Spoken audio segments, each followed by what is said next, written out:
I grew up knowing Elton as my older cousin who had lots of time for me. I knew him as a musician. He played the piano. As a strong swimmer, and as I became aware in my teenage years, as a Black Power advocate, and as a saga boy and ladies' man. But Elombe also represents a lot of other things to many of us.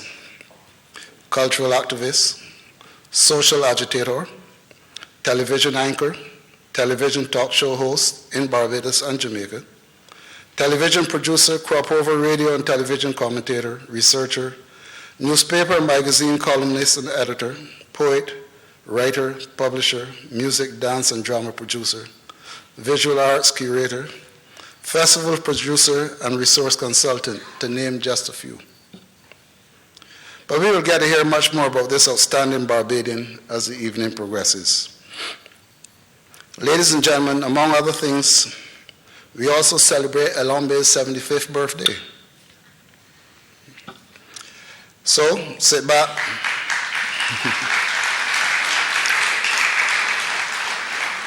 It was actually on Wednesday.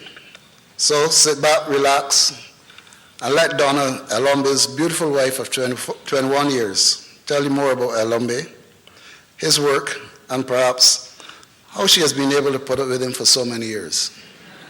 Donna?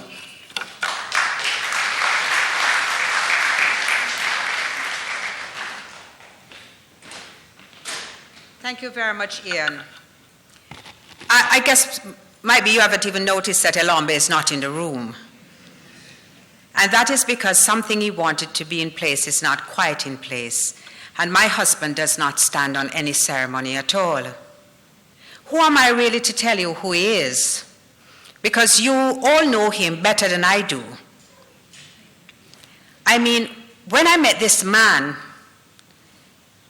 22 years ago it was, on the 18th of March, 1991, I knew that I had met the most amazing man that I was ever going to meet. I had gone to see Mia, his niece. She was in Jamaica. He was going to be the speaker at a function which my ministry had put on. I was then a junior minister in the government of Jamaica. I was a senator. I went to the hotel room, and this man was sitting around a desk. I was accompanied by my security officer, so, he was very proper. He sat around a desk. He was on a computer. In those days, a laptop was a huge thing. And he sat around this desk, and he said hello, and then he proceeded to speak nonstop for 2 hours. I am warning you, he can speak nonstop for 4 hours, so I hope you'll only get 2 this evening. He practiced a speech on me, has been doing that ever since. And then he looked up at me and said, Mia didn't tell me you were so cute.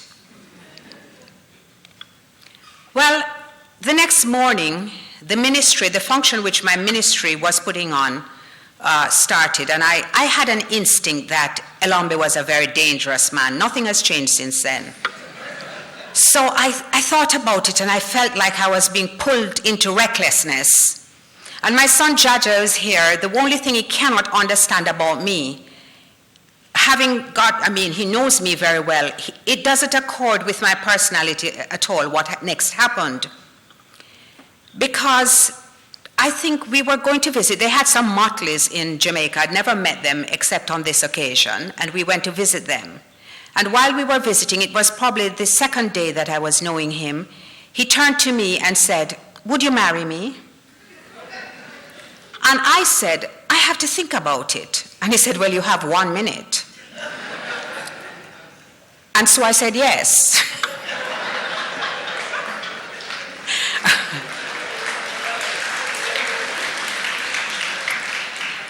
And it has been an amazing and exciting journey. I was totally intimidated when he asked me to introduce him tonight because I didn't know how to describe him to you. How can you describe somebody like Elombe? He's this man with this amazing presence. When he steps into a room, he literally fills it up and takes charge. You think that he's an icon in Barbados? You should come to Jamaica. We are all totally in. Al, who is part of the extended family, is here this evening to celebrate with us.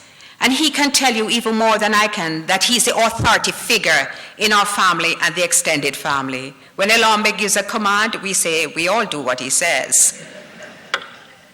Whenever you need to get any information about anything, why bother to resort to Google? Elombe is there. You can get anything you want to know about anything, Elombe knows.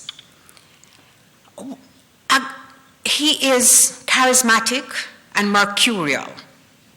1 minute calm, quiet, introspective, and the other, just at the snap of a finger, he flies off the handle. In fact, when I first came to Barbados, I remember Mark Fingal saying in one of the Calypso tents that this Jamaican woman has taught this man some manners, because he now says good morning to the caller and he says them thank you. Now, it was a complete shock to me, because one of my recollections is that there was this old lady who called him, and the first thing she says, Mr. Motley, don't cut me off, Mr. Motley, I beg you please. And he says, you have a minute? And he says, do, Mr. Motley, you do it to me all the time. And he says, time is running. And I'm there, and my heart is paining for this old lady. But she wouldn't get started because she's pleading with him not to cut her off. And after a minute, he does. I know how much it meant to him when he left Barbados. I know how much I meant to him when he left Barbados. You all sitting here will never realize just how much he loves this country. And I keep on saying that he has this mistress along with me. He goes to bed with her on his mind. He wakes up in the morning and he inhales her scent. He lingers over her during the daytime. He speaks with her and about her. And he wants to frame her. He wants to use her as a canvas that he can transform. He wants to paint on her all the special things that he wishes for her. He wants to pay homage to her. He thinks she is beautiful and exquisite. And that is his Barbados. There are many times on a morning when people call from Barbados just to talk to him or to ask him to help them to solve a problem. And I have sat and heard him do so many things in this country that Barbados does not know about. How to honor people, how to pay homage to people. What are you going to do about Bruhagen? What about Ivan Payne? What about the stick lickers? Do you know the Tuk band rhythm? Every day of his life, he tries to figure out what he can do for Barbados. And as I'm waiting actually for him to come in the room, because believe me, I didn't intend to speak so long, but I'm not quite sure exactly when he will find it necessary to come back into this room. I try to think about what it is that I think is the most outstanding thing he has done for his country. And I think it was his attempt to prevent the demutualization of the Barbados Mutual. What was it called again? Barbados Mutual. And how much he fought, how much he tried to persuade those who were in politics that it was going to be the worst thing for Barbados. It was the first time that I understood what mutual funds meant and realized that in such a situation, every person had a say, that everybody had a talk, that everybody was literally a shareholder and owned a piece of Barbados. He failed at that. And I think that is something that he deeply regrets. What else can I tell you about him? Maybe I should ask you to tell me about him. Maybe I should ask you to tell me how you allowed him to leave. And how every time that he comes back, you really allow him to go again. But I am grateful, because in Jamaica, he means a lot to us there too. Can you imagine that I go into a hardware store and somebody calls me Mrs. Elombe in my own country? Can you imagine when I go out and somebody recognizes me because they have recognized my husband first? But he has made his mark there as well. Always outspoken, always very radical, a bit of a rebel. But for me, I guess he's a man who has made me centered, who has assisted me to grow, who has allowed me to appreciate what it is to love unconditionally. Because when you love Elombe, trust me, it has to be unconditional. So I ask now Elombe, my husband, my friend, my lover, my support, my partner, and the man who loves Barbados much more than he loves me, Elombe.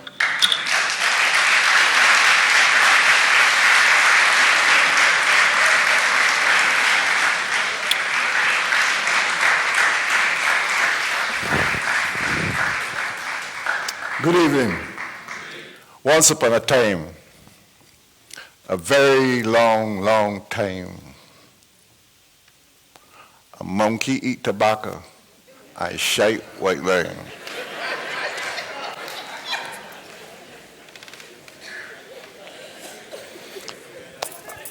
I want to take you on a journey. That journey that I took to discovery, and from day one, I documented nearly everything that was done. And I try to give you an idea what is in these books. Although I have indicated that there are 15, there may be more, because I have not finished editing all, but it is one of these things I had to make a decision to force myself to complete as many as I can. It actually starts with the last books. That was Identities 1 and Identities 2.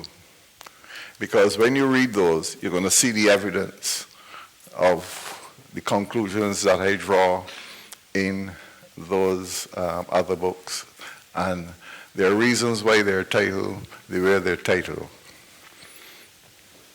First, although Donna and both Ian mentioned, by the way, Ian is my cousin, so I'll explain the interplay and the interrelationship to these, because tomorrow is my father's birthday, born 1907, 11th of May. And I want to tell you who he is, because in order to tell you who he is, to explain what happened to Barbadians, especially black Barbadians, in the 20th century. He was born in 1907.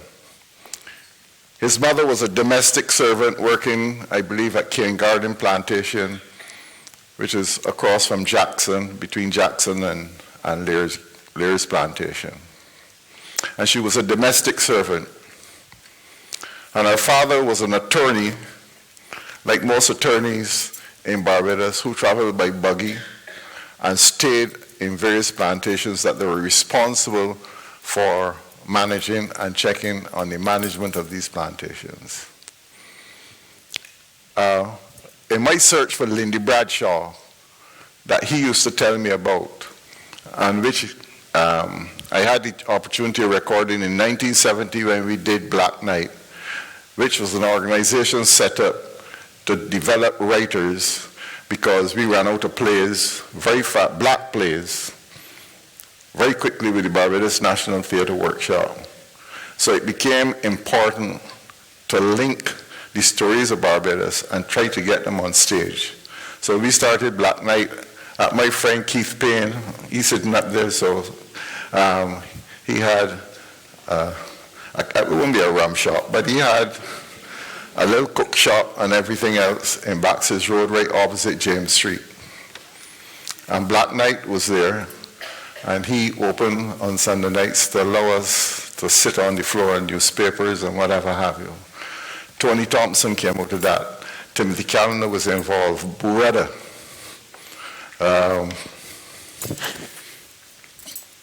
Ray Rahman, right, from Guyana originally. And Freddie Bess and a whole pile of people were involved on those Sunday night excursions into the unknown. And from Black Night, a lot of things began to come forward. Anyhow, so my old man was born in that area of St. Michael, on that border. Lindy Bradshaw was born somewhere in Barbados. In trying to get, I actually recorded about 5 hours of Lindy Bradshaw, who I found in a rum shop back up St. Patrick's because he was ailing. But I also recorded him with Shilling, and I have those tapes which will be available to most people by the end of the year. But when my father was born, his father gave him to a woman called Aunt Dorothy, a poor white woman who lived right behind, I call him Britain, because when we were at school together in Manitoba, he came there as a Bajan with a British accent. And he runs a shop at the corner. He subsequently purchased the house. And my old man grew up at that house, and at 13 became a student teacher at St. Matthew's School. His mother went off to Panama, and he never saw her. And he was so determined to see her that he tried to stow away 5 times, and only succeeded on the 5th time. You won't find him in Ellis Island records because he had to go through the back door of Charleston, South Carolina. And I remember him telling me how he went on the bus and he sat down on the front seat of the bus in the South in the 1920s. And the bus driver said, "You can't sit down there, man, move." And he said, "I'm moving, but the seat empty." And the bus driver eventually drove to the police station. And the police said, "Get out." So your man started arguing with the policeman. And he said, "Oh, you are a Geechee." You know who a Geechee is? The Georgia Sea Islands off the coast of Georgia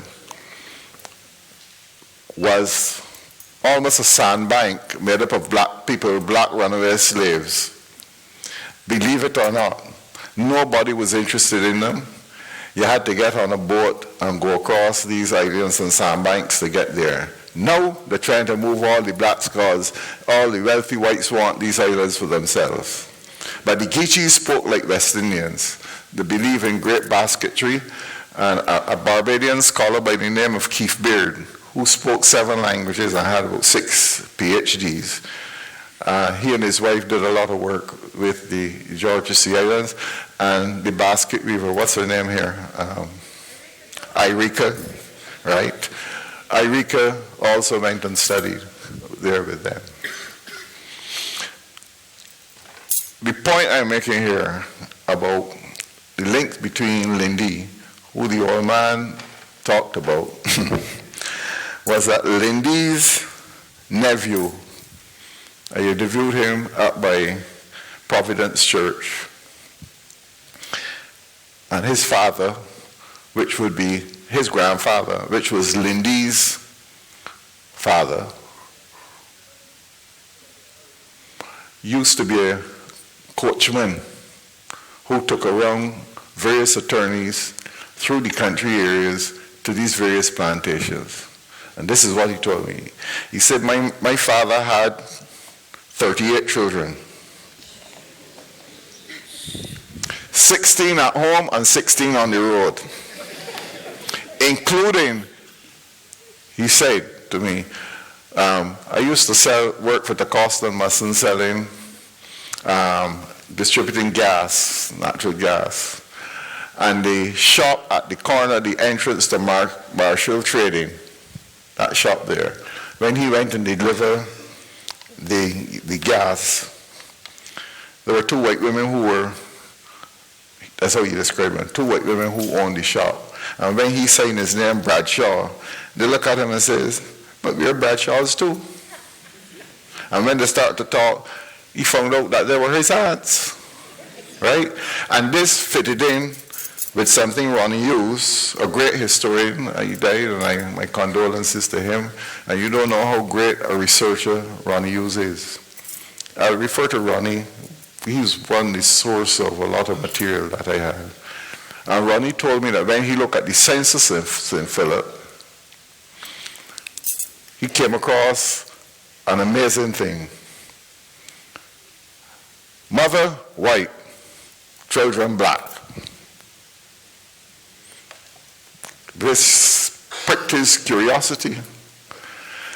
And St. Philip is the only parish where you'll find an abundance of white women who were married or who had children for black men. This is something not known generally.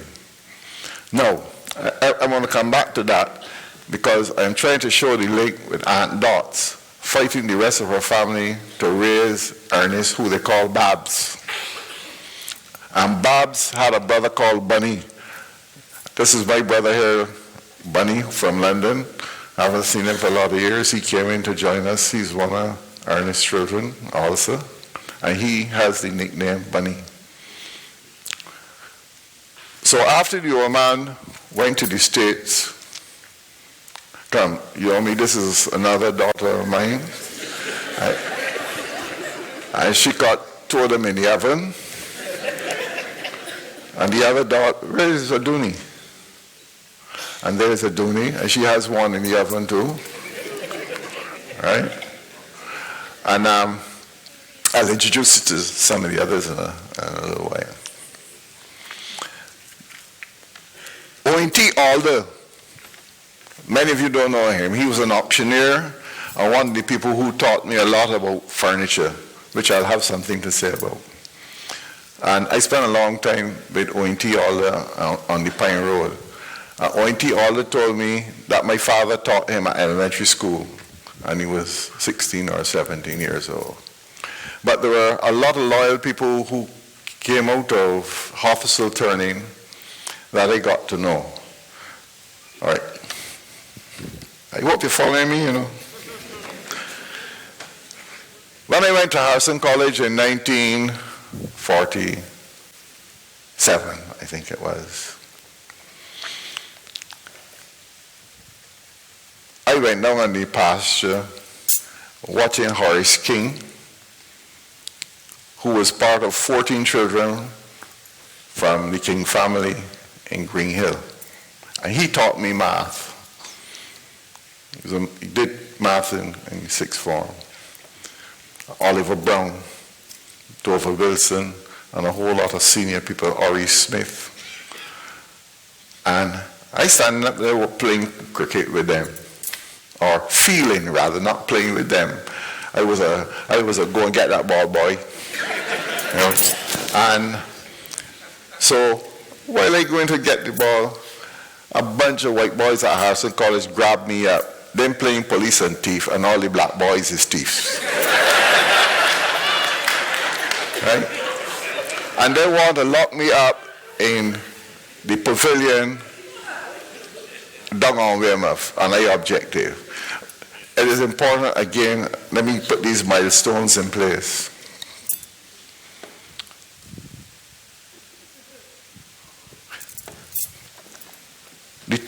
There were two white boys called Manning, both extremely bright. They won Barbados scholarships. I don't know, they never came back to Barbados after they went and studied. But one day they had a fight with a fellow called Skinny Mac. And if I tell you that he was fat, skinny, can't even describe the bones that represent this boy. But he was a good boxer. And he started beating them. And of course, as a youngster, there were others in the ground, we supporting Skinny Mac against these two men. And it turned out, a fellow called Corbin, who later formed Compton Corbin Advertising Agency, grabbed me and carried me to the headmaster because I supported Skinny Mac against these fellas. Now, I know why he chose me when there was a lot of other people around there supporting Skinny Mac also. But as we got further up in school, my brother, unfortunately not here, he's in Cayman, as you know, he's a judge or something down there, and so he's coming in tomorrow. But Elliot, in those days, was a little chubby. So we had to touch our toes. Elliot could only get here and no further.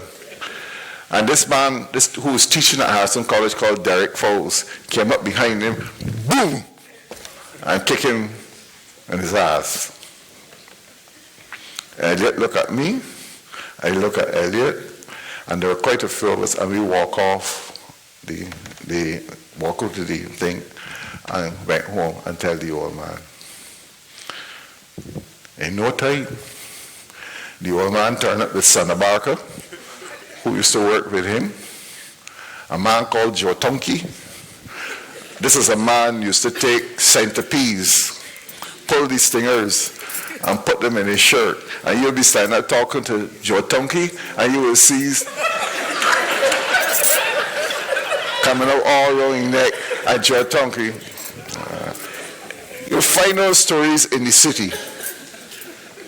And a man called Rupert Yard, who grew up with him as a mason who did all the construction on his houses.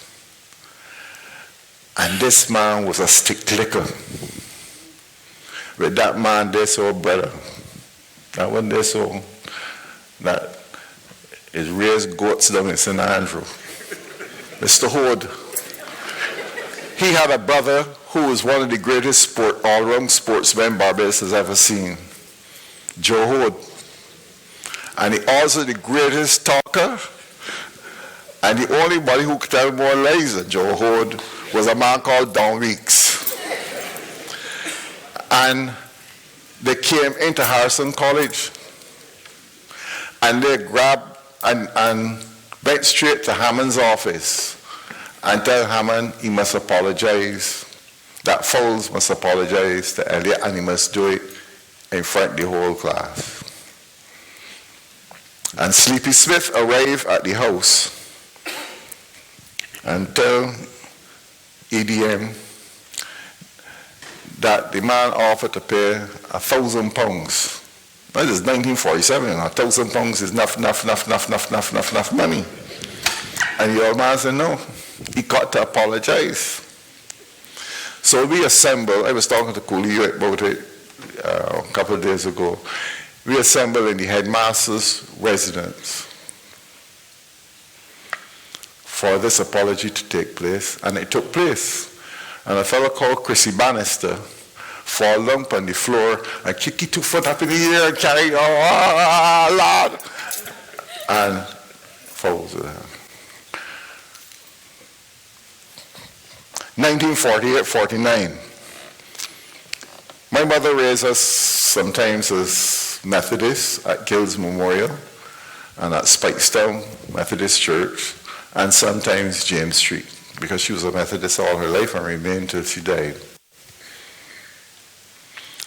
But we decided to go to the cathedral, and the old man, knowing the two of us, said, listen, go to the front of the church. I don't want you all sitting on the back seat and behaving bad. And we went straight up to the front of the church. And we sit down the first row on the right-hand side, next to where Hudson playing the organ. And in come Mr. Reeves, the black sexton. His son went to school with us, a man called Byron Reeves. And incidentally, I recorded his sister in St. Mary's Old Folks Home speaking a type of Bajan that you have never heard. And if I remember, I'll explain the difference between her Bajan and Lil Rick Bajan and Contourne Bajan, right? And she recited these poems in this Bajan dialect that belong to the last century. And I recorded in late 60s for sure. Anyhow, we went and we sat down in the seats, and Mr. Reeves came and put us out because we were sitting in the governor's seat.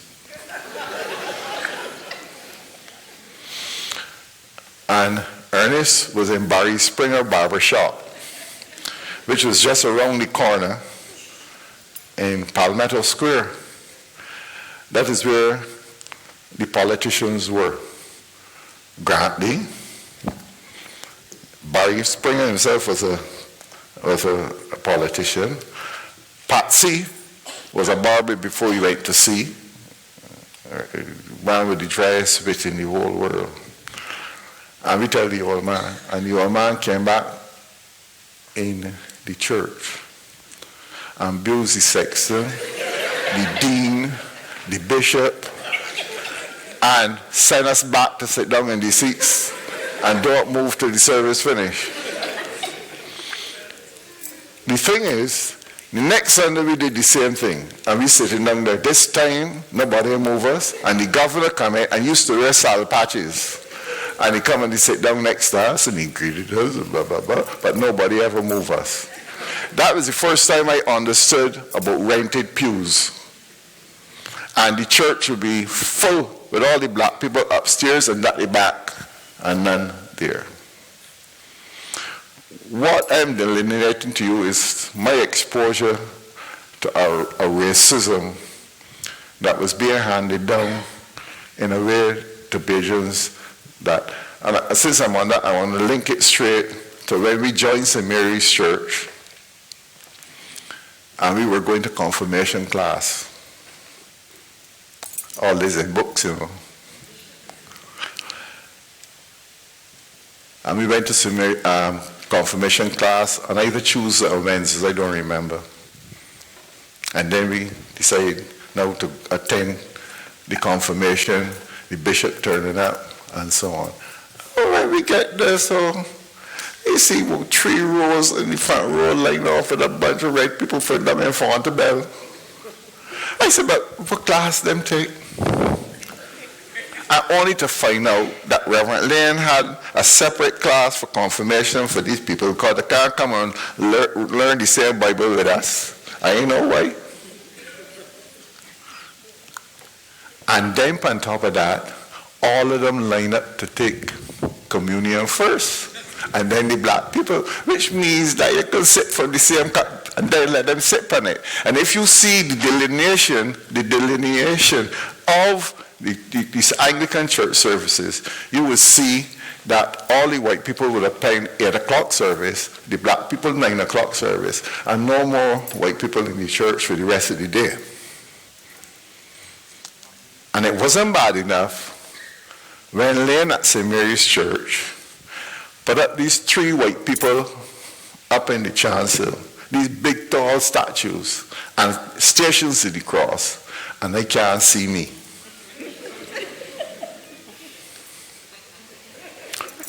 Pause.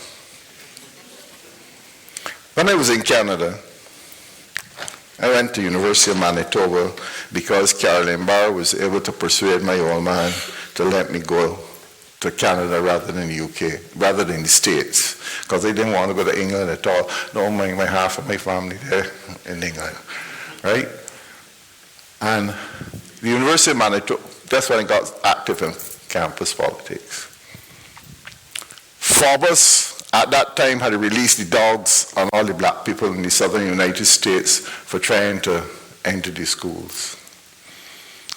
And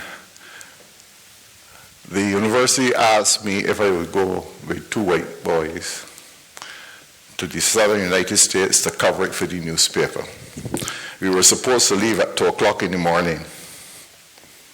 And Louis Tell, who was with me at St. John's College, looked at me and said, "What you gonna tell your father when you don't come back?"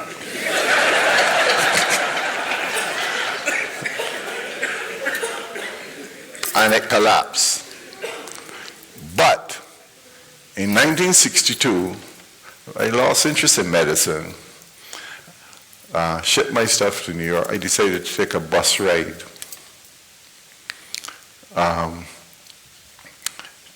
to New York via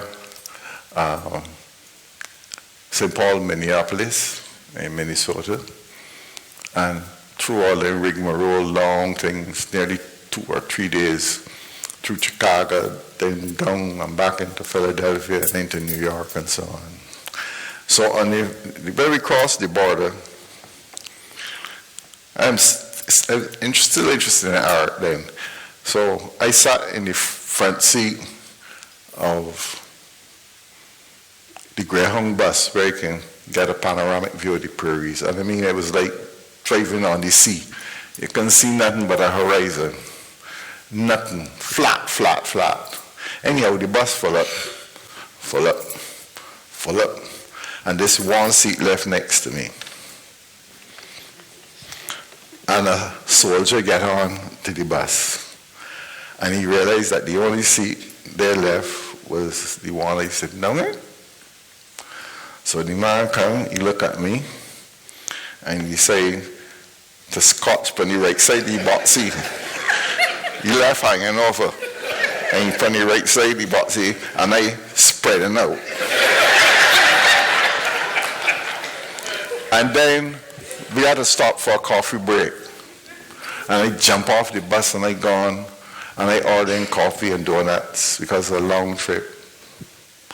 I notice that everybody else coming behind me and getting service and I can't get no service.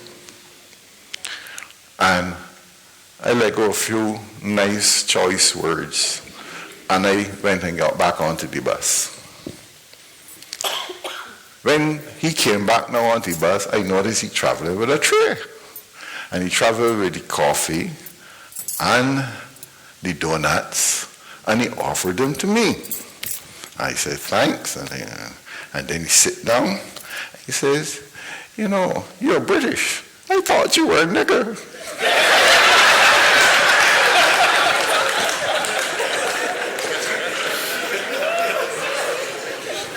Anyhow, those encounters with racism came also behind the fact is that Canadians asked me, you're from Barbados, so what is Barbados like? You can tell that, but they said, we don't want to know about that. How was your economy and the thing going? And out of curiosity, I went into the library to see if I can learn something about Barbados, because as a Barbadian, the boy never teach me nothing about Barbados. And I came across two books. Both were in preparation for the West Indies Federation and were done by British companies. I still have them in my library. The first one was one written called Skinner's something, Business. And what it did was to list all the Caribbean territories that were going to be involved in the Federation. And it showed the economy, all the statistics related to the economy and so on, and the businesses, and then who ran the businesses. And trust me, everyone was white. And then they had these advertising that lists all the businesses and the subsidiaries. But of particular interest to me was when I started looking at the Barbadian sector and I saw who was listed and which companies: Barbados Shipping and Trading, Wilkinson and Haynes, R&G Challoner, DeCosta, Musson and Company, and so forth and so forth. All the individual companies that came up to form Barbados Shipping and Trading, this amalgamation. And then the other book was a who's who, published again for overseas people. This time it included some photographs of the politicians. Jamaica, Guyana, so Belize, but let's deal with Barbados. I think they had Adams, and I had Cummings, and I had maybe Emmy Cox and something. And I had these little bio sketches. But what was interesting was the listing of the directors of the Barbadian companies. And you would see John Brown, Mary Jane or Eloise, Nay Challoner. And then it said they belong to the Barbados Yacht Club, they belong to the Bridgetown Club, they belong to the Union Club, they belong to the Savannah Club, and so forth. So I started making notes to tally. I remember Kamal Buffett asked me why you don't publish them back in 67. And he put the whole thing together till I almost knew it by heart. And it came in handy in about 1967, and I can pause at that point.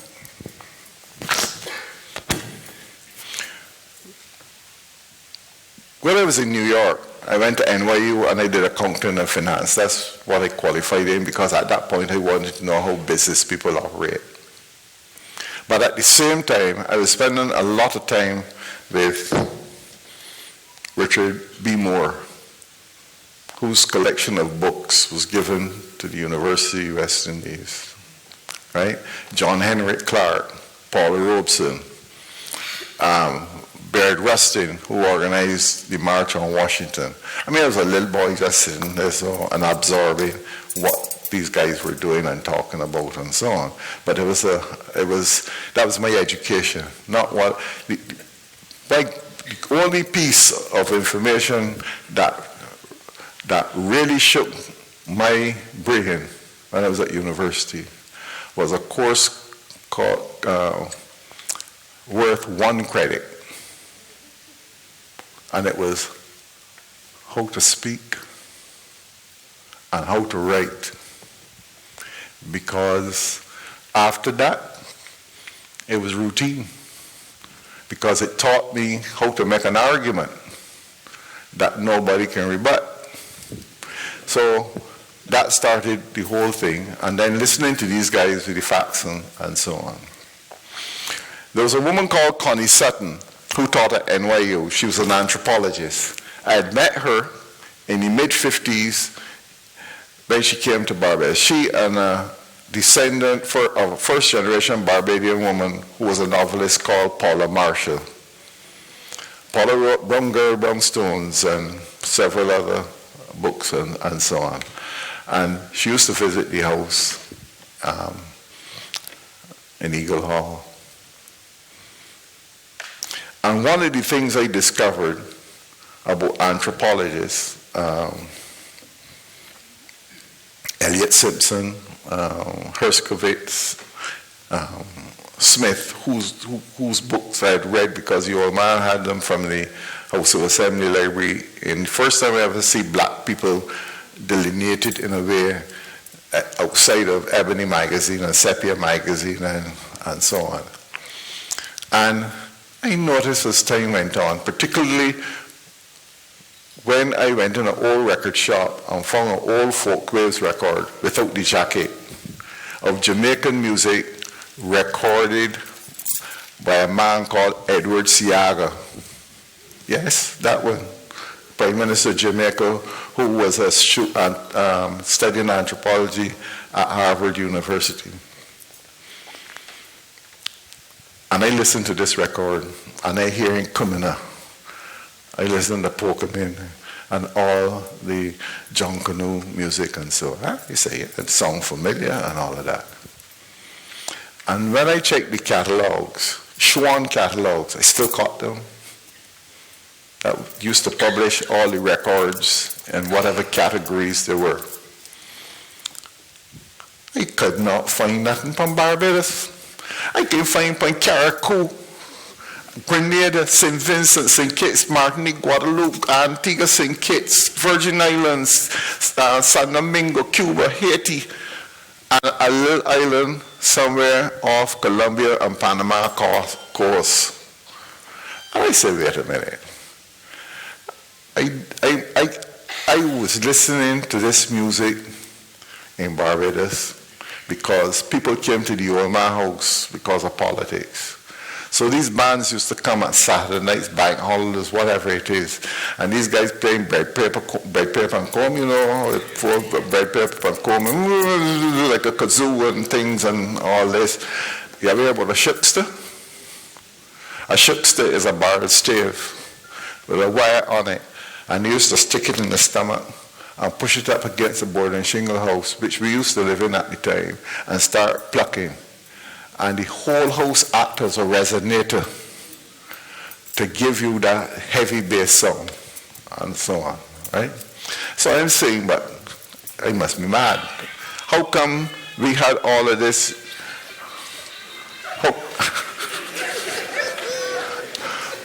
No, right, Baba, it's all right. And I can't understand this. So when I came home, besides working with the theater workshop, because when I left New York, I came with 3 basic strategies. I had refused Barr's offer to become his personal aide, which Cami Chuda offered me in Branford Tate's presence. And I said, no, I'm not interested in that. And I was at our beach house in St. James, had cassette recorder. And this band I hear across the road, so I ran outside and called them, led by a man called Joseph Cadogan, the Ben Hill Sports Band. Classic. The real thing, where they were singing, not just playing instrumental music, they were singing these songs and so on. I recorded them. Last night I thought about it. And I was then also public relations officer for the Barbados Arts Council. And I ran into trouble. Because the only music that they can find to play for the people of Barbados was European classical music. Because, as I said, it was superior. Want to know how superior it was? Having lived in Winnipeg, there was an organization of the OAS who sent an invitation to the Barbados Arts Council to send artists to perform folk music in Winnipeg. Me with my fast, I say, we should send Shilling and the Tuk Band. And Ronnie Douglas, he knows perch somewhere up here, so too common, and dismiss Shilling and the Tuk Band. And I dismissed them in no uncertain terms with some facts of life, that cause life.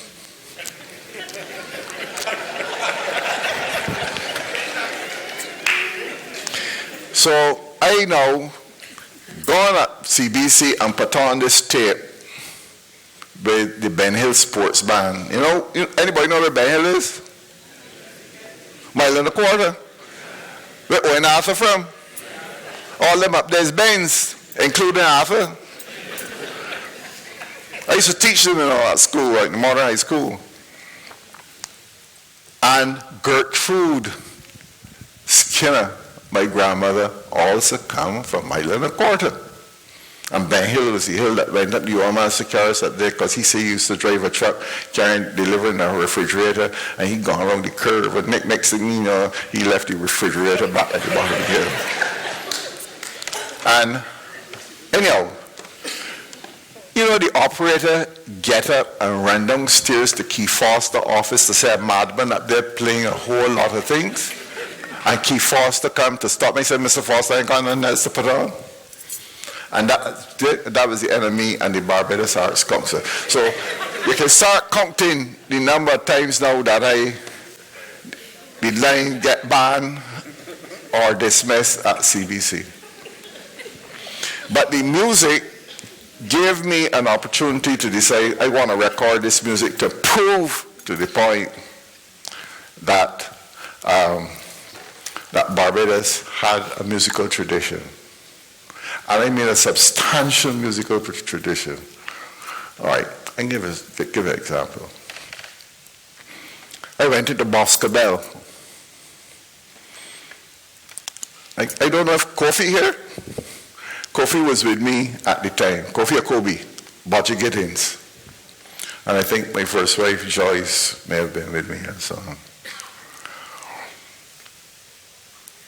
And I interviewed an old man, and this old man out the blue telling him, man, I had a brass band in the 1920s. Well, you said, wait a minute, how you get brass band? I didn't believe him.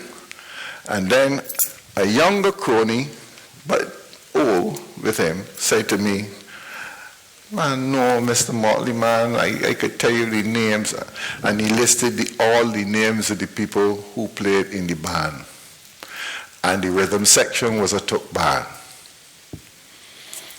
I get confused.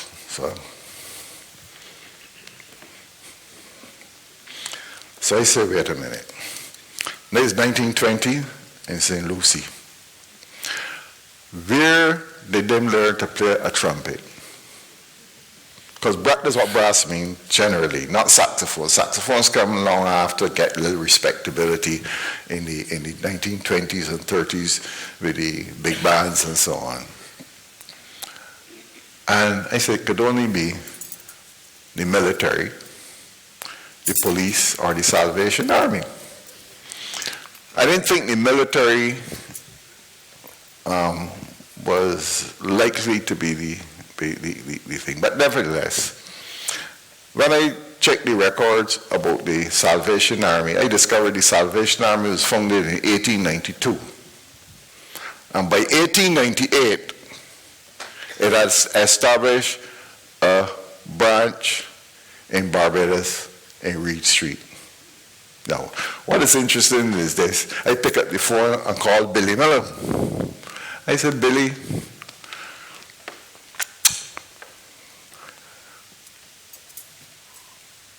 who in your family got involved with the Salvation Army? And Billy launched into a story. I can just summarize some of it to you. There's this woman, I don't know, any remember Victor Chase? Victor Chase was what they still call a white man. It is difficult to understand, but anyhow, Victor Chase, but Victor Chase had more black friends than he had white.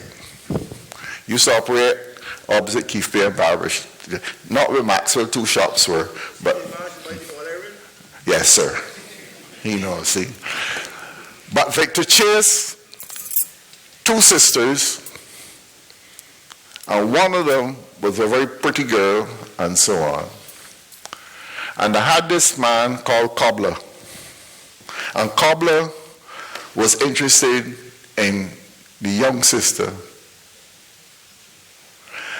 The older sister was supposed to go to New York, and the parents switched the ticket and put her up on the boat surreptitiously and ship her off via Jamaica to New York. And poor Cobbler had a heartbreak.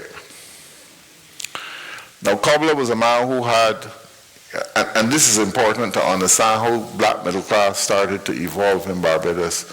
I think it was Downs who talked about the skills around the sugar industry after emancipation. But there were other skills, shoemaking, because they hadn't imported boots from Puma or them so. You understand? A shoemaker made the shoes, and when the one pair of shoes you had, you go and get them half sole, and then continue wearing them. And this man Cobbler had a shop in Swan Street, and he used to make these fancy shoes and boots. And he was so determined about this woman, he went to New York and started searching for her. And when he got there, he found her and he married her. because the racism in her parents was what was stopping the relationship from why they shipped them off. She got pregnant, and her first daughter was Bobby Clark's mother. The second son, when she was pregnant with him, was who? Freddie Miller, Billy's father. And when they came back, Cobbler Miller, which is what his name was, she told Cobbler Miller, listen, Cobb, the children coming fast and furious, and I can't, they're stopping me from doing my work. And Cobbler said, no problem. And he bought the house next to the Salvation Army Church so that she can peep through the window and hear Freddie and Luther, Tommy, what the other one there, carrying on. In other words, she then tell me how that developed. Read the rest in the book though. Now, the point I'm making is, by 1998, having established in Barbados the first 2 chapters of the Salvation Army Church that she established as a captain in the Salvation Army Church was in Josie Hill and some other town in St. Lucie, some village in St. Lucie, which is within walking distance. You see, within walking distance mean, like my mother walked from Bank Hall to Spikestown. You understand? No, serious. Many women who work on the plantation told me that they were paid so late on Saturdays that they walked to town to buy food and then walk back up because the train could only drop them maybe Hofsel Turning or somewhere else. But St. Philip, you're walking. So you get the interviews and so on. We're still at the beginning of the 20th century. But I want to skip through because out of that, and I don't think of Subtle Street or Reed Street or Mesa Hall Street in terms of the deterioration you know now. It was a high growing middle class area. Buhagan got his first heads cast in Reed Street during that period. Emil Straker, who said he learned to play the guitar because I was playing the guitar at Arson College. I brought school my guitar. Emil Straker and D.G. Giddens, who just died, not just, but were taught to play music on the guitar by a man called Penny Wilkins. And there were 3 brothers. I have the photographs of the whole family somewhere in Panama. Maud Wilkins, senior brothers. Paul used to make shoes at one time, the first industrial shoemaker in Barbados, a production line. Right out here, so outside this building here, so by the car park. Because J.K. Hunt, her house was right here. Tell you about that one too. Right? And Penny Wilkins' brother had a younger brother by the name of Dave Wilkins. In 1936-37, Dave Wilkins left here and went to Trinidad to play with John Buddy Williams' Blue Rhythm Orchestra. He left the Blue Rhythm Orchestra and joined a Bajan Guyanese descendant by the name of Snake Hips Johnson. And Snake Hips Johnson carried to England a band that featured a guy called baritone alto sax, and also Dave Wilkins on trumpet, who learned to play the trumpet in the Salvation Army Church. And he went to England. He recorded with Fat Swallow. He played with Ted Heath's big band. His nephew is Kevin Arthur, the writer, who I'll link back in a minute to Broody. And the number of Barbadian musicians all coming out of some of those big bands during that period, Percy Green, Daddy Gill, who went to Germany, and of course, Annette Beckett's father, Harry Blacketty, was when he was playing with Percy Green, but somehow he maybe I think that it became more respectable to turn his name into Harry Beckett. But a great trumpeter. When I was at the foundation, I brought him in to perform at the Cahobla Pot. Great. One of the greatest trumpeters in UK's history, and so on. Reed Street, again. There was a man called Joseph Griffith. He could not get the job in charge of the Barbados police band. So he went to St. Vincent and headed up the police band in St. Vincent. He headed up the police band in St. Lucia. He headed up the police band in Martinique. And then he went to Trinidad. And in 1942, he did a concert of his own compositions with 130-something musicians playing cello, playing violins and everything, okay? That music, his son was Rudolph Hines, and all of that music sits in 2 filing cabinets at Rudolph Hines. Rudolph has Alzheimer's. His daughter has control over it. But let me tell you Joseph Griffith. Joseph Griffith was the man who took Taspo. Anybody know who Taspo is? The Trinidad all-steel percussion. And I come off the set now, take off my microphone, and I come across to pick up my camera and my bag. And as I leaning over, this fella passed me. He named Small. I said, who named Small? He said, the man you're talking to. This is a man born in England, you know. He's Carmita Fraser nephew. He said, I said, how you know? He said, because everybody in St. Andrew know that is his spot. I said, you know about T. Campbell too? He said, yes, T. Campbell was the greatest stick licker. I finally got a picture. Andrew Campbell, his son. And I traced down and finally got in touch with Andrew Campbell, and I got a picture of T. Campbell, an amazing man again. He was a wheelwright. He worked with the Waterworks Department.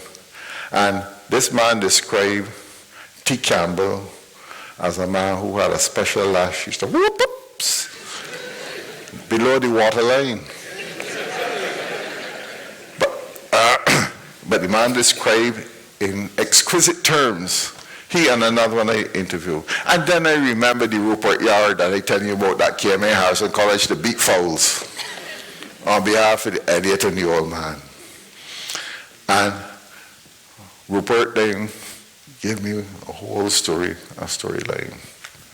And then I remember Ken Jones and Sidney Jones' uncle, who dominate the whole of Water Street, Gall Hill, a man by the name of Aberdeen Jones. Bad stick licker. Cut you from your eyebrow to your toenail. And he was a policeman in Trinidad, which leads me to the story of Trinidad and Bad Johns. Because of the number of men who could not get work on the plantation except during crop season, they were encouraged, one, to go to Guyana, because Guyana crop season was outside that of Barbados.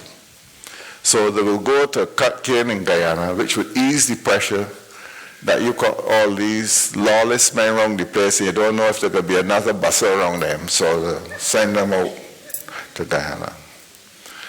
And we foolish Bajans can't figure out yet that if Guyana was a Dutch colony when it was taken over by the British government in 1813, and they had no plantations owned by no British people then, and they had no miscegenation, that's a polite term for saying that the white planters were messing around with the black women. All of them names that you hear, Tate, Burnham, Haynes, my friend here, father was a tailor. Rogers, my mother used to tell me about the Rogers and so on. All of them is Bajans. Now you can see the detail, I can delineate that. But more importantly, Carrington Village was an urban tenantry of people who hustle living on the docks with the schooners and whatever have you. And a lot of them went to Trinidad. And again, listen to me carefully. Trinidad was French Creole. A lot of the people's names were French. So when you hear about Williams and Motley and all of them names, there was Bajans again that went down to Trinidad. If you read John Cowley's book on the development of Calypso, John Cowley quotes from the Gazette, I don't know how many umpteen times, where the editorials were criticizing all these whatless, nasty, bad behaved Bajans who come down there and breaking up the society. It is a fascinating story to read because the Bajan stick liquors introduced what they call Bajan stick to the Trinidad form, which was Calendar, which was played by, many people fail to understand that when the slave trade was abolished in 1807, it is 1803 or 1807, something around there. And they intercepted many of the ships with the Africans, because remember, Cuba was still involved in the slave trade, United States was still involved with the slave trade, Cuba was still involved with the slave trade, and so on. So a lot of the traffic was still coming through the Eastern Caribbean to feed the United States and Cuba and so on. So when the British ships stopped and saw these Africans, they gave them a choice: go back to Africa or settle in the Caribbean. And many settled in Trinidad. Many settled in some of the islands. The point I want to emphasize here is, though that free reinforcement of traditional African culture helped to reinforce the strength and continuity of the African traditions in that visible form, I have to say a visible form in stick. Shango, very strong. J.D. Elder talks about it, and so on. Sam Herskovitz talks about it. Georgie Simpson talks about it, right? And all the calypso at that time was minor calypso, and based on calendar songs, call and response, the rhythm, support of the thing. And then in come the Bajans. Speaking English, being bad Johns, many of them policemen, many of them heading gang. Now, when I heard Small Island Pride sing, talking about Catouter and these people, and when I was at university, I used to hear men talk about gold teeth and all these different nicknames of the bad men and so on. You begin to get a feeling, because with the French Creole and these English names, Archie Hudson Phillips is a Trinidadian doctor in Jamaica. He's my doctor. And he talks about his father in the early 1920s coming from Grenada. Well, Grenade is French too, but I had some Phillips and so on. And I heard Ralph Gonzalez the night before he came speaking about reparations with Hillary. And I was very interested to hear the story about the Garifuna and the role of the Garifuna within the framework of the development of Trinidad.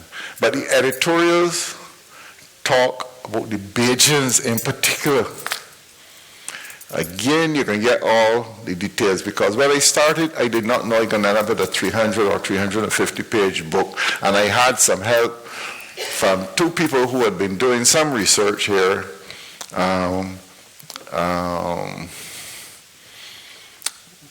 in the society, and can't get recognition at all from the sports society for stick licking, but the sports council would recognize taekwondo, karate, all of them things that ain't got nothing to do with we, but when you caught something, they don't want to recognize it, and that speaks a great deal about us as a society and the disrespect for the African traditions. And I'll come into that a little bit more.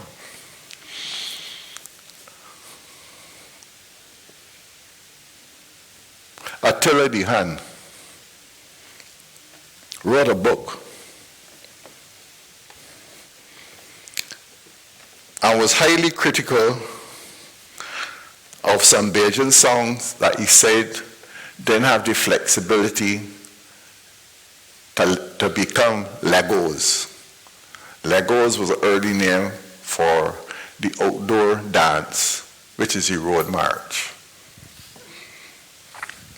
And the songs that he listed, the song that he listed actually was made up of 4 different Barbadian songs. Burnt cane, I had a little cane named Granham Ground, right? And the woman woke up so bad, she created fire and burned him down.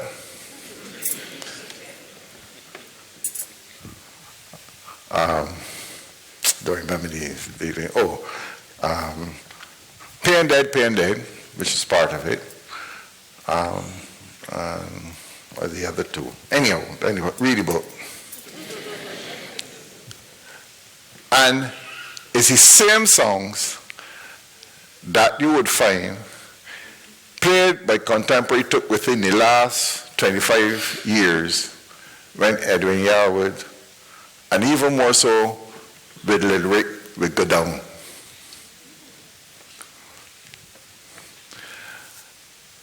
Trevor Marshall wrote in 1986 or early 86 at a conference in Trinidad about this influence of Barbadians on the development of Calypso.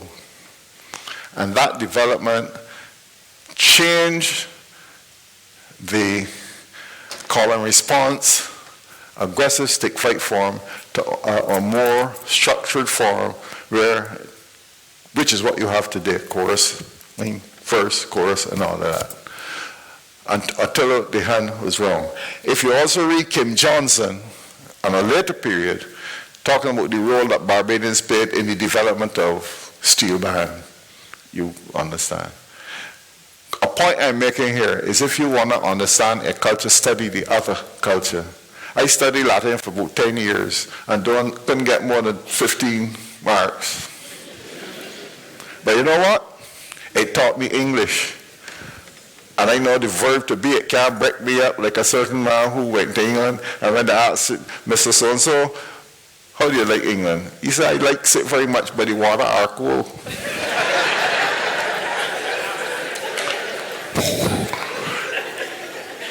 People feel that to speak Bajan is inferior. And if you speak the Bajan, one laugh.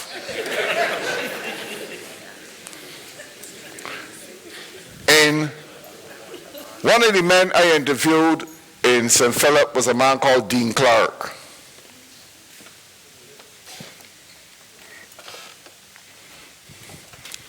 Dean Clark was born in 1902, if I remember correctly. And he said at 5 years old, he was part of the 3rd gang, working on the plantation, at Bailey's.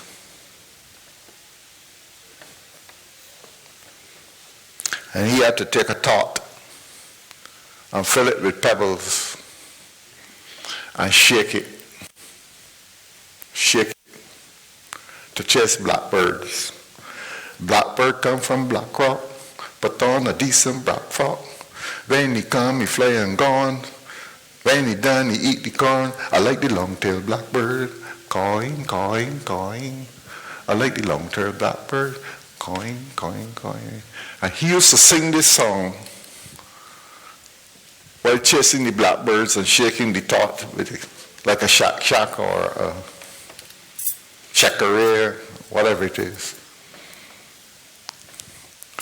And in 1928, Lord Executor recorded the same song with additional lyrics and talked about blackbird come from Fisher Pond. I know that Trinidad ain't got no place with an English name called Fisher Pond. They may have Blanchisseuse, they may have this, they may have Arima. Study the other, and you find out about yourself. Virgin Islands had a revolt in 1870. I was led by some Bajan women and men, stick lickers again, because they always said that they had sticks, as if it was just sticks, right? There's some stick lickers tell you got a gun, draw a gun then if your man so fast. And before you can take out the two eye. Right? And Virgin Islands publish a collection of folk songs and claim pain dead. I'm going to try singing it again, anyhow. But in it, they make the mistake of talking about grand sessions. And the only territories that had grand sessions were the British territories. And the Virgin Islands, before it was handed over to America, was under the state of Denmark. So the point I'm making, to understand what was happening in Bajans, see what Bajans do when they had a little freedom outside of Barbados. Because the freedom to exercise that in Barbados was delimited by the fact is that there was no land available. The only land became available in abundance. Because think about Woodville Marshall and the first Freedom Village that took place in St. Thomas, where the slaves found out that this man was leaving the land to all the slaves. And the poisoning. One time. But it took 15 or 20 years, and then nearly all of them died out because the attorneys would not pay them the money. They would not get access to the money, to the village. Got there, they got big monument, they had big ceremony, Gabby sing, this body sing up there. When you get by St. Thomas Church, and going down the roundabout, turn right and go inland, and you'll come across the village up there. It's been celebrated. But this is the point. Until Bajans went to Panama and got paid in silver. Again, Velma Newton, another Bajan, write it. And from the time they find out that Bajans had all this money, the planters started selling off land. Now, there's something called the Court of Chancery, where they would not let land be subdivided. And the powerful used to add it on to their plantations if somebody died out and so on. Stick a pin there a minute. And so when you hear and you look at now the 20th century beginning to evolve, the people who were making a living, and I'm coming back to this all the time, were the people who were blacksmiths, wheelwrights, were sail makers, anybody that was related to sugar industry and so on. And then the beginning of the small shopkeepers, Stuart and Sampson, like turn of the century. James A. Tudor told me that he came down from the country. At the age of 12, he ran away from picking cotton in St. Philip. And he went and worked and lived in Carrington Village. Carrington Village had no roads, had no boundaries, had nothing at all, but it was a squatter's condition, right? Because the Located Laborers Act at Emancipation converted the nigger yards into tenantries that people then had to pay rent for. And then having paid rent, if the man over there so say, come, I can pay you a cent a week more, and you ever make the mistake of going and accept it, you had to move your house.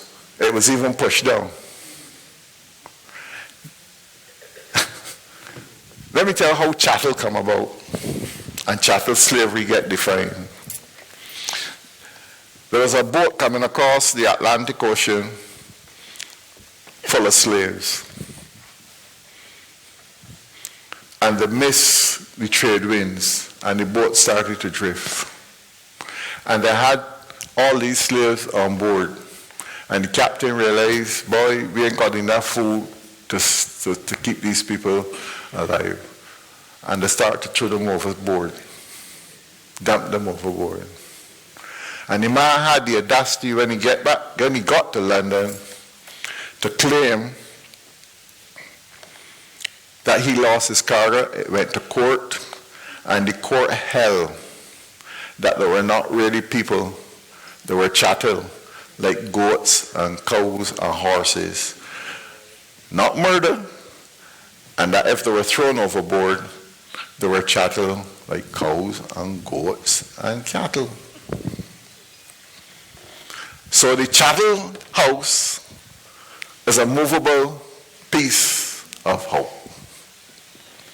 Even the extent of that hut that was a slave hut, and known as a chattel house or evolved as a chattel house, and then because black people never had land or access to land, and they get a little bit, nearly everybody rented land. And those houses became known as chattel houses, even though a carpenter uses imagination and applied all sorts of ideas in gingerboard and all, but the perfect cooling system in the world, up in the V, where the hot air can escape, louver windows, sash to add on all the hoods and make it fancy and all of this. But Carrington Village was an unpacked slum. And Mackie Simmons,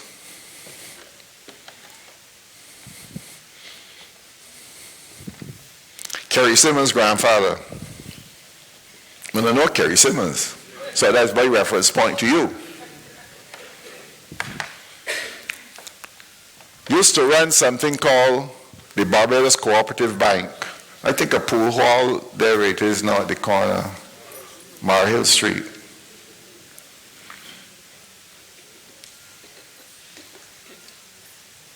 Used to talk slow like this, not faster, but the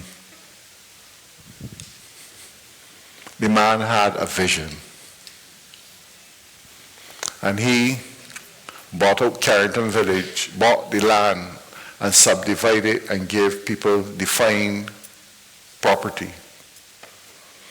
My old man joined with it because my old man sold out Welch's Terrace, same way, bottom of my large hill and so on. He also sold out Grisette's, he sold out Dover, he sold out Maxwell Coast Road and so on. Sorry. When our bar returned to Barbados in 1952-53. My wife upset because she know what you're going to talk about now.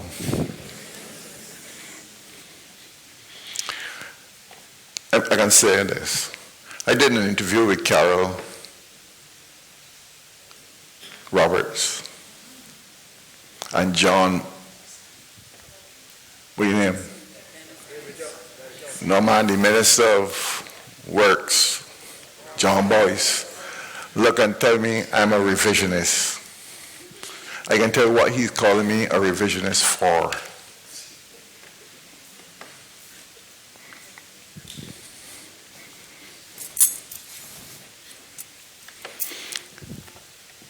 Our bar was broke when he came home and ran for the Barbados Day Party in 1952 in Barbados as a lawyer.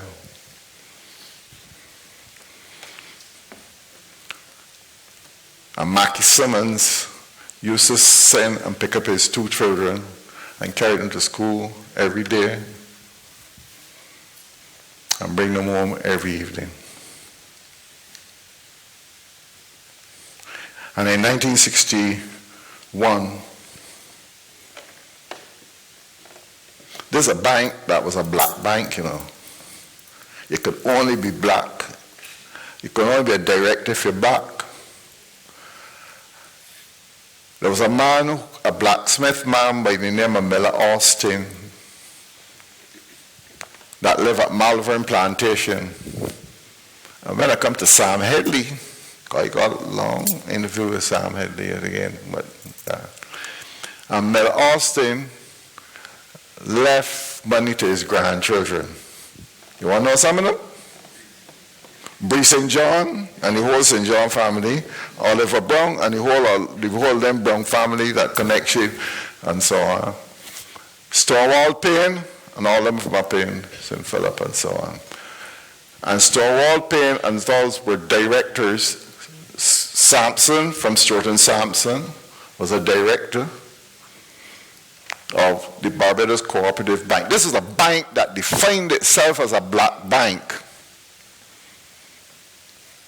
and provided people with housing and so on in Barbados during that period. And Mr. Barrow got up in the Lower Green, not the Lower Green, but I know where it was, I think it was what is called now Independence Square, and said, I would not trust Mackie Simmons with my child piggy bank. And the next day, every Belgian went to collect the money from Mackie Simmons, and the whole bank collapsed. Don't take it from me.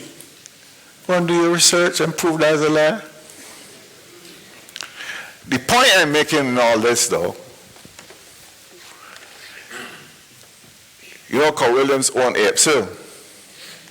When you're going down Apes Hill to go to St. Andrew to Turner's Hall, on the right, below the mill, you can see some trees growing, and then you see some funny cubby holes looking like if it's a beehive made out of red brick. The man who owned the risk in St. James, a man called Coppin, who was a scientist, they pioneered to produce bricks, to build low-cost housing for black Barbadians in the 1940s. And that whole thing collapsed on the basis of that. Read for the further details. Is important because the struggle has always been going. Shopkeepers, look at the first group of people, Cox, Brian. Cox was a taxi driver, Brian was a shopkeeper. Even in the DLP, Lowe was a shopkeeper, a bunch of them were shopkeepers. There weren't no lawyers then. The lawyers came over the fight for independence or alone or integration and the development of the under 40s. One of the most brutal things in. And my old man treated Barr as a protege. And in 1961, He had 2 elections before he was mayor. And the first one he won 9 out of the 12 seats. And the Barbados Labour Party won 3. And the Labour Party government wanted to appoint all 6 aldermen so that there would be 9-9. And then put pressure on the dean as chairman to support the Barbados Labour Party group of 3 elected and 6 appointed. And my old man shut down Bridgetown and said, make me mayor or make me martyr.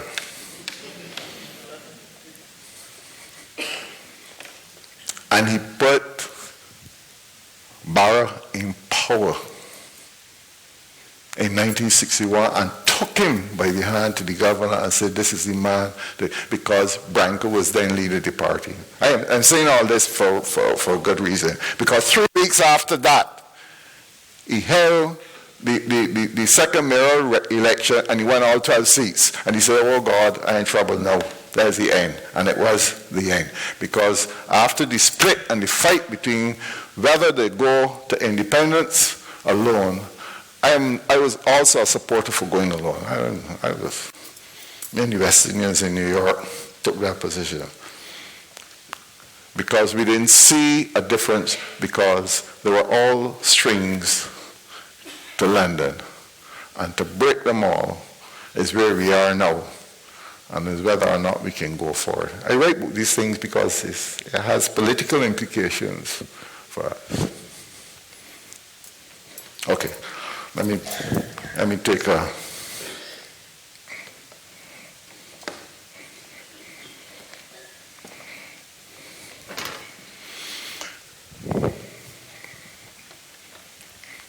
When I set up Yoruba Yard, it was an attempt to do what government failed to do. Kofi Akobi was then acting General Secretary of the Barbados Labour Party in the 1971 election. Those of you know Kofi Budger and so on.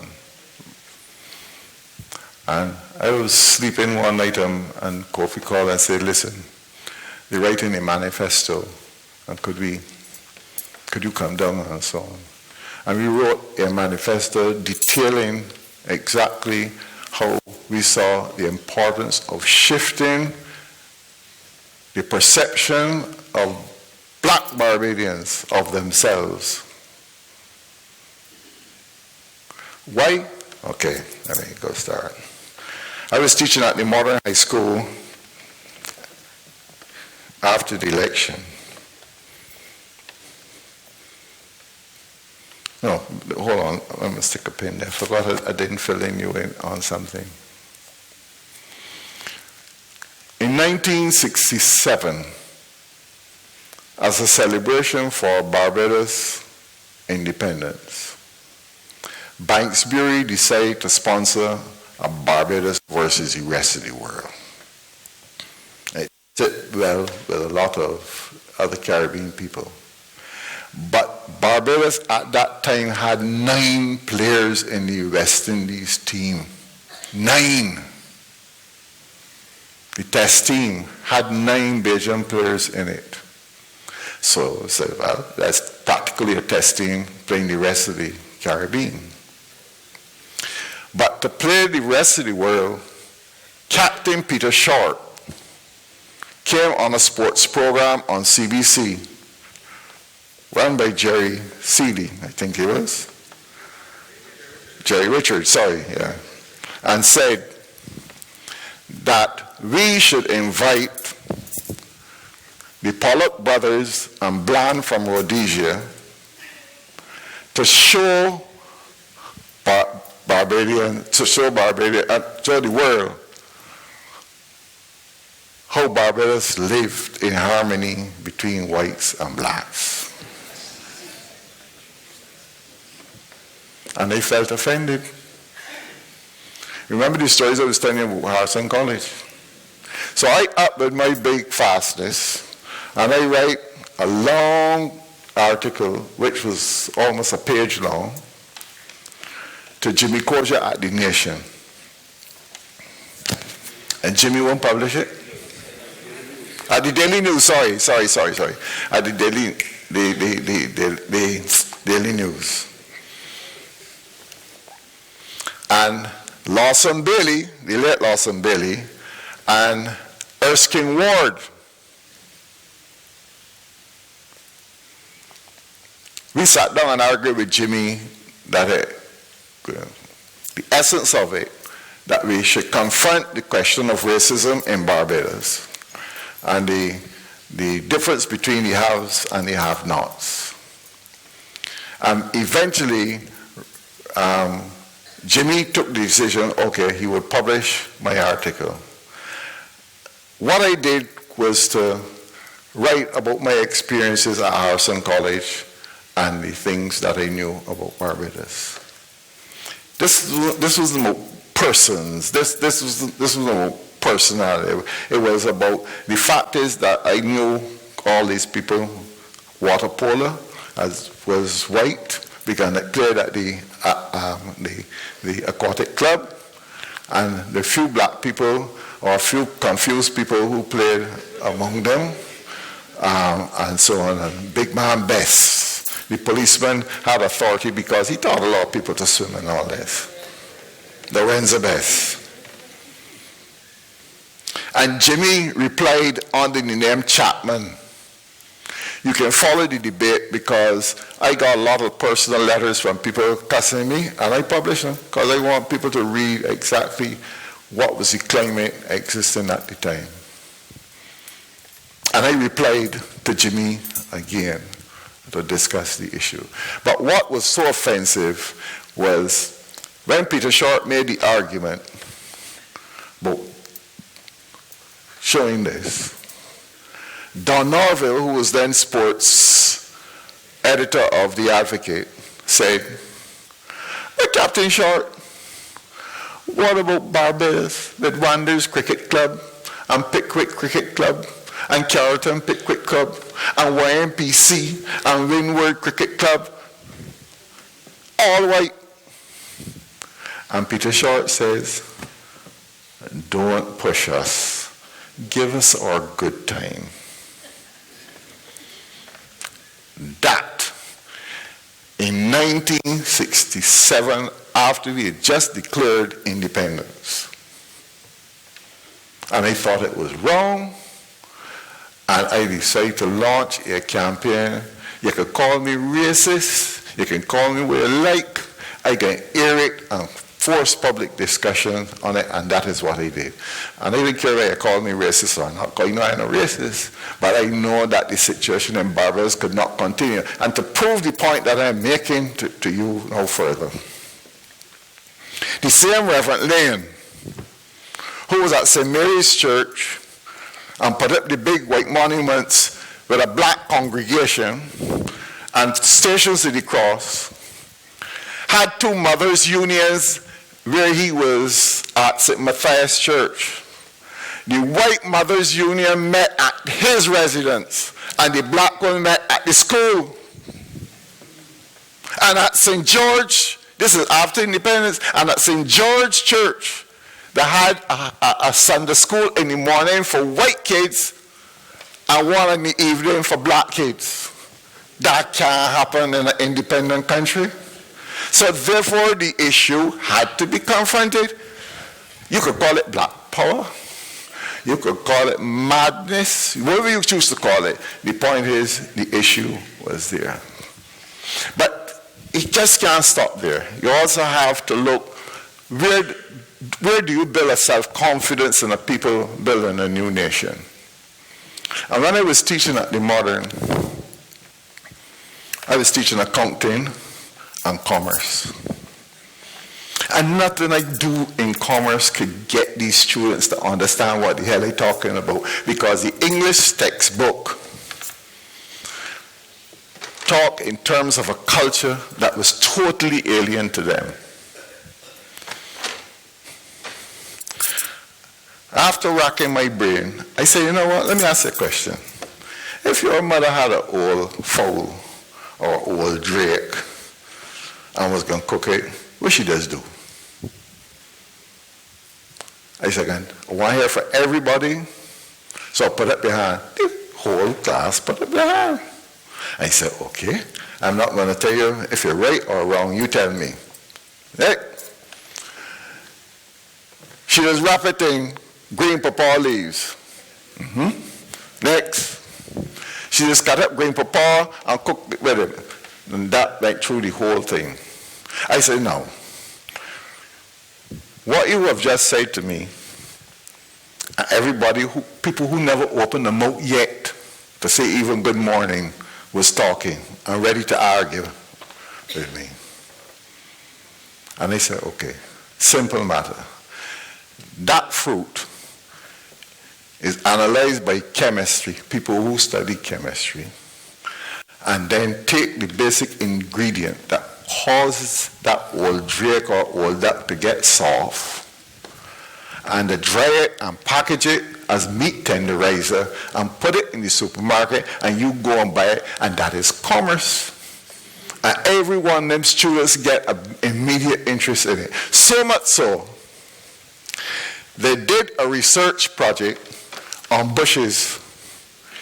85 bushes there identified that the parents use. And I went to Dame Elsie Payne. You will see it. And I recorded a 2-hour interview with her. And we discussed every single plant that they had, identify all the Latin names, identify all the local names. And it's there. Dame Elsie Payne. That gave it an authenticity that I could not give it. And that is the point that I'm making. I discovered Bussa, a book on Bussa. And I put it up on my shirt. And I come out from the museum.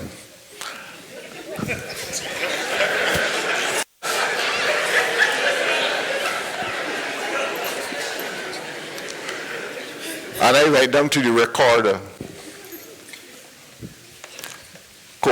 David Cole and him that I went to school with. And I said, copy this book here for me and bind it. And it took 2 days to do it and get back to me, and I went back in the same way. And I put it back on the shelf. But the joke was, it was hidden behind all the books. And then I start talking with Bussa, Yoruba, Yard, and we talking.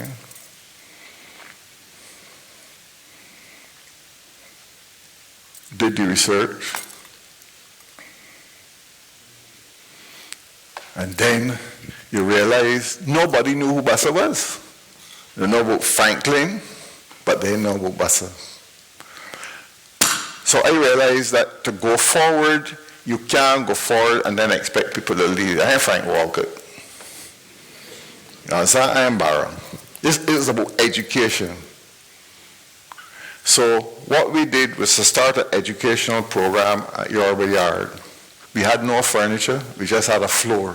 And we sat down on that floor and we bring in people. Listen for some of the people we bring in there, so man, some people, all sorts of people. Sam Selvin, great writer, funniest writer except for Winkler.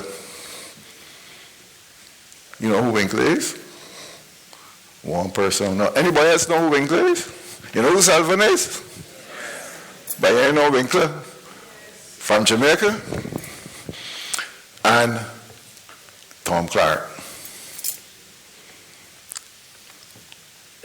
Professor Sinclair Drake from UCLA founded the University of Ghana for Nkrumah.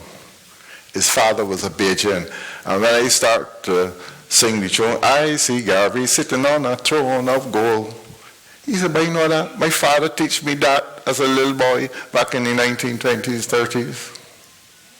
So the whole education process was to share information in a very informal way in which we can teach, because you couldn't get into schools with it because I was black power. And Jimmy Kosher called me one day and says, Alton, why did you do St. Michael's School? I said, why? He says, why, I can't understand. They asked me to come and speak and rebut everything you have to say. I said, oh, some fifth formers invite me to speak at St. Michael's School sometime next week. You know, the headmistress, a black woman, Mercedes, and then her assistant, Pat Simmons.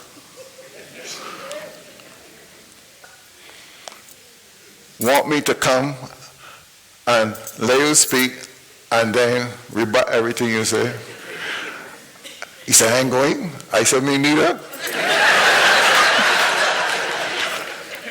Which brings me to something else, though, that this is, you have no idea on the day-to-day battles that were involved. I was running in 1971 and decided that black girls from the neighborhood should have a beauty competition, and I organized a Miss Eagle Hall competition at the Roxy. Only for Marvel Manny to call me to say that your voice or your face cannot be seen on CBC. That's the second time now I get him banned for doing something, and I didn't do nothing on it. You understand me? So the education program was also to explain to people the question of black. They just got the widest vocabulary of any people in the world. Colored, brown skin, light skin, red skin, fair skin, white skin. You understand what I'm saying? And all of it is an attempt not to accept the fact is that we were slaves. You understand? And it was a critical thing. If you read Wickham and in the Herald, and that group in 1920s, Gordon Bell, writing under, and all them writing under pseudonyms in the Forum magazine and so on. If you understand the land shape in 1963 when it was founded, 1863, sorry. Nancy, I feel to tell you. The same 2 years after that, 1865,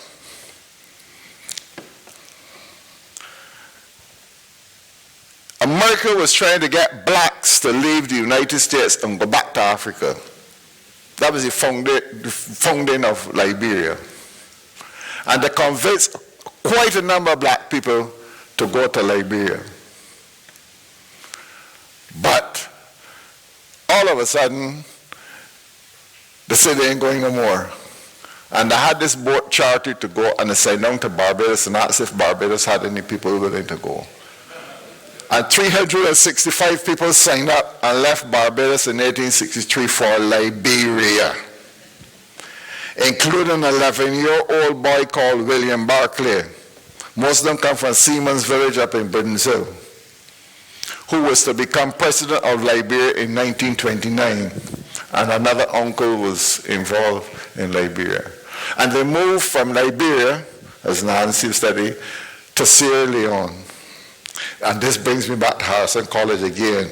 A white man priest come to Barbados, Harrison College, and say he was working with the Ray Pongos mission that was financed by West Indians. And he said to this school that had 90% black people, that the black people were so black that there was purple. I never forgot. I asked Woodville if he said I was there, but I don't remember. I said I remember it quite stick in my brain what a purple man looked like. Okay? So the education process of filling in the gaps took place. And the necessity of also expanding the arts and so on. We did a lot of work with the double letter fellas. Anybody know who the double letter fellas were? Virgil Buhagan, Roger Moore, Clifford Hobbs, some Harris, let me see, and Fielding, Carter. But Carter nor Fielding ain't got no double letter, so he changed his name to Fielding Bob. You understand what I'm saying? And they did a lot of work, and we did a lot of work. And when we started, somebody come and tell me they got twin brothers. They used to sing, I think, the boo at one point in King's Village. And I went and found Omawali at Omawali. I said, Omawali, come and set up the school in art at Elombe Yard. And he worked upstairs and so on. And we held exhibitions. And we had the education program. And two of the things that came out of the research that I wanted to do was introduce the concept of crop over based on the research on what it is and the comparison with the festivals to provide a platform for culture, for music, so on. And I remember the man who used to ride a scooter with 2 foot, Shanna foot, hang out, Julian Marshall. From the time he heard about it, he ran, and the next thing you know, the tourist board decided to do a Barbadian festival for tourists in June because everybody used to complain that tourists don't come in June and these things bad and all sorts of things. And the first year they did it in Queen's Park, the carrot parade was all sponsored by every possible hotel. And then it ended with a ball at Sandy Lane that black people couldn't go in. The second year, the crowds went down. Third year, the crowds went down. And in 1976, when the government changed, they handed it over to the government. I had a fledgling department headed by Nigel Harper. And Nigel came to me and asked me, look, I want to redesign this. And I went, all right, fine. And we did. But at the end of the festival, I went to my friend Smokey Burke uncle, who was then permanent secretary. I said, Mr. Burke, if you can do this thing properly, you can make arrangements with me now for next year. I don't believe in this last minute thing and so on. He said, well, I can't deal with you. I will have to deal. You have to have Omawali and Denton. But I said, listen, I was the young boy come up my mother's room, you know. And he and I had a few words related to the womb. And I left. And I had nothing. I went and introduced the Calypso Tights at Elombe Yard and so on. And the rest is history, anyhow, with respect to that. I want to just spend one little bit on some the folk music that I want to tell you about.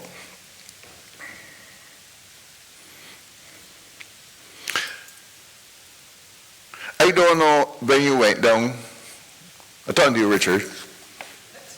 I don't know when you went down to no, seriously. You ever hear about a man called Brother Watson? All right. Brother Watson was an old Bajan white man. That everybody around Belle Plaine, around Chori Village, around there, tell me go and talk to. He used to sit down, he wear only a khaki pants. He had no shirt, and he sit down, and he had a bundle of grandchildren and great-grandchildren, all them black. There was nobody who saw Brother Watson as anything else but part of that community.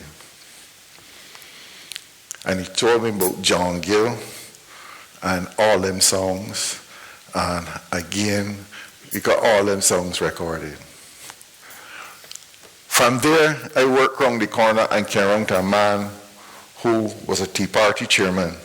He sang all the songs to me. You hear all the different songs and the context. You ever hear about a cane dance? Again, he explained to me what a cane dance was, and he performed those songs and so on. It basically was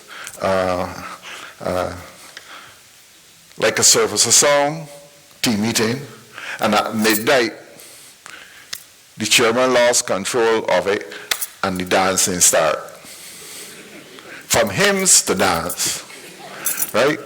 And there's a fascinating story, again, because in the style that you're going to read, I'm doing verbatim. I'm not cutting, because I expect researchers with a different perspective will find material in those interviews. I don't summarize anybody. I try to just edit to make sure the sense of what it means to be Bajan. So you get verbatim what they are saying in these books.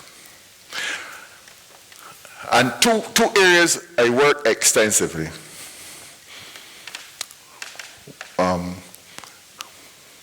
Bell playing at the One Foot Man shop, Lynch. Lynch used to have a village choir.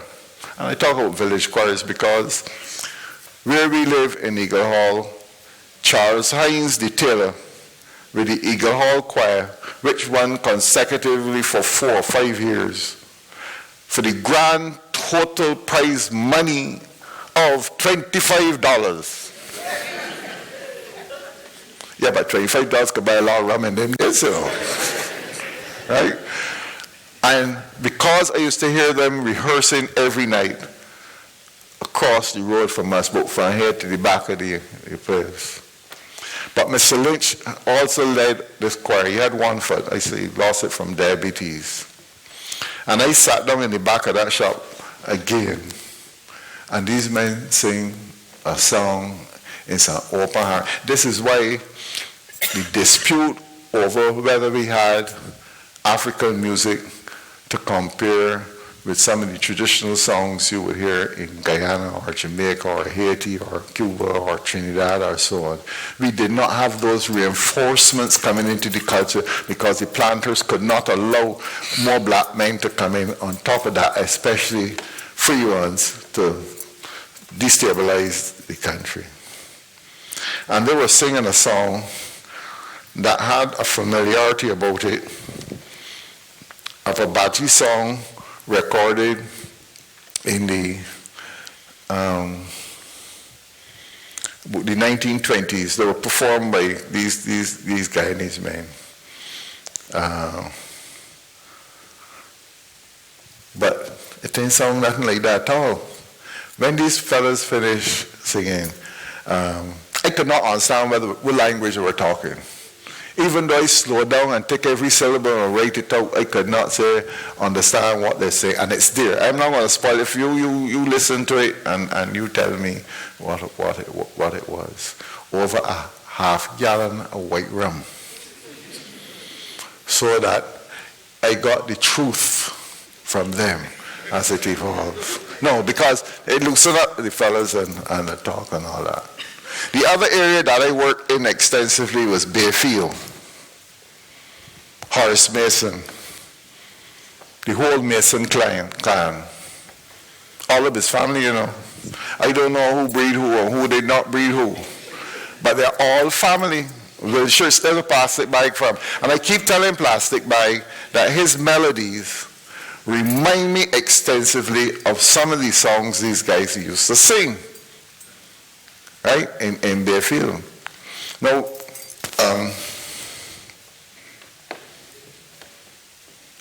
this man at the Crane Hotel, Doyle, you mean Doyle? All right, or Boyle. All right, Doyle.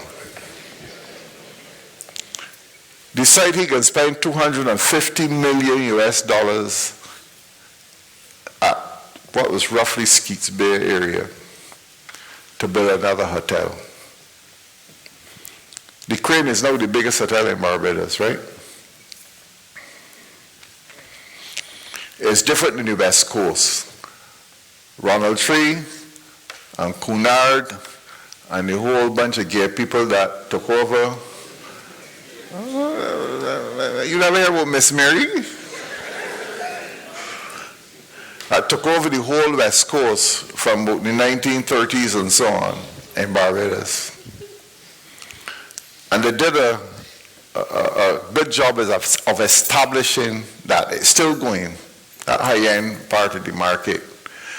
And a lot of blacks never got into the ownership or the control of any institutions, restaurants, and things of substance on the West Coast. And both Bag and Mac reacted in a way that said that and it's their bay and their little island, a rock off the sea, that the only thing that they was interested in is to go and pick wilts off right to put on a fish hook to fish. And the man said he's going to do so and build something and something and something. And the article started, I had a roast potato and dig a dog eat 'em. I had a roast potato and dig a dog eat 'em. And that came from a song that Horace Mason and Ina Mason and Sidney Mason in Bayfield sang for me. And it was a song used by them when they were going out on the Seine boat, going out into the surf. Pull, boys, pull. I had a roast potato and dig a dog eat 'em. Pull, boys, pull. Tony Hinkson performed it twice at NIFCA or something about 30 years ago or something, or even more. Right? But the point I was making about this group of people, there are a lot of rum drinking songs. There were some English songs that obviously passed down from tradition, something about policemen and different things and so on. But it is not the fact even that it's an English song. Is the attitude of how and the context in which they sang these songs, the way in which they vocalized the songs, the way in which they phrased the song, the type of voice they use in interpreting the songs. If you've ever been to a singing in Chapman Lane under a boat sail, where you come in and they ask you, what you want? And you write down the number of the hymn, because everybody hymns the ancient modern. My favorite was Abide With Me. So I didn't know the number, but I used to write Abide With Me. And the fellas would come in, and you buy a neck bottle or two, and they come in and they're going to pass around the bottle, they're going to sing.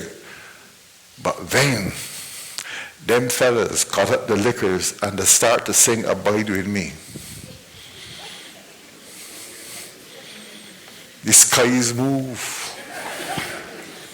I've been trying to put together things to see if I can get some people I even talk tonight to hassle and see if we can get it. So. Because it is the way in which they sing.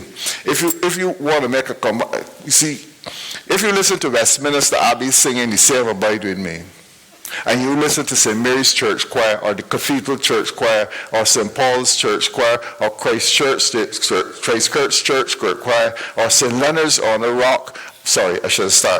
Mary's on the Bentley Calendar, Cathedral on the Hudson, St. Paul's on the Hackett, Christ Church also on the other Hackett brother, and so on and so on and so on. They could never, ever sing like Westminster Abbey. And they did not attempt.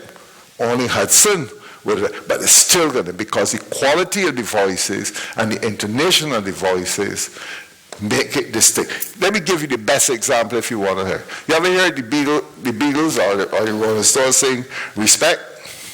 Who used to sing Respect? The English group? The English group that sing Respect.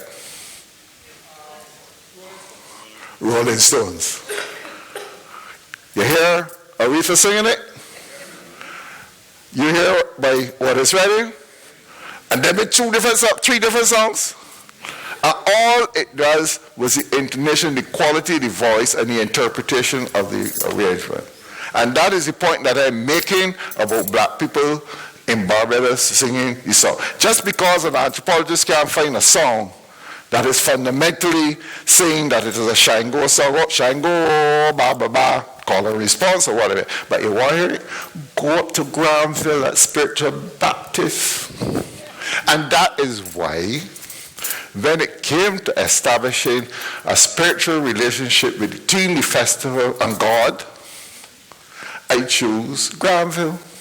I couldn't choose the Anglican Church, because they've never apologized for Christopher Codrington using a branding iron to brand all of his slaves in the chest, CC.